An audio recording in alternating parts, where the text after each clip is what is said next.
ഇതാണ് എൻ്റെ ശരീരം പോലും എൻ്റെ കയ്യിൽ ഒതുങ്ങുന്നതാണെന്ന് പറഞ്ഞിട്ടാണ് വേരെടുത്ത് കുത്തി അവിടെ നിന്ന് പരകായ പ്രവേശനത്തോടുകൂടി ആത്മാവ് സുബ്രഹ്മണ്യൻ ശരീരത്തിൽ നിന്ന് ആടുകയാണ് ചെയ്യുന്നത്.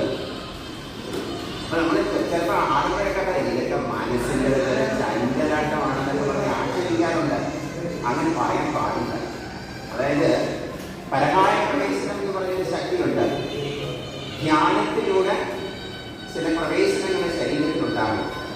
അതുകൊണ്ടാണ് അവർ ഇവിടെ ഇന്ന് ഞാനിവിടെ കണ്ടു ഒത്തിരി പേര് ആ വേരെടുത്ത് കുത്തുമ്പോഴത്തേക്ക് ഞാൻ എൻ്റെ ശരീരത്തെ പോലും ത്യജിക്കുകയാണ് ഭഗവാന് വേണ്ടി.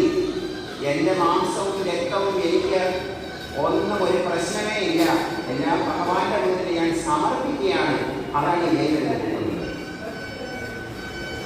അപ്പം ഇത് ചിലപ്പം ചില പ്രശ്നങ്ങൾ പറയും ഇതൊക്കെ വെറും പ്രാർത്ഥനമാണെന്നൊക്കെ പറയും. നമുക്കൊരു സൂചി കുത്തുമ്പോൾ തന്നെ വല്ലാത്ത വേദന ഉണ്ടാവും. ഒന്ന് ആലോചിച്ച് നോക്കും. അപ്പം ഇനി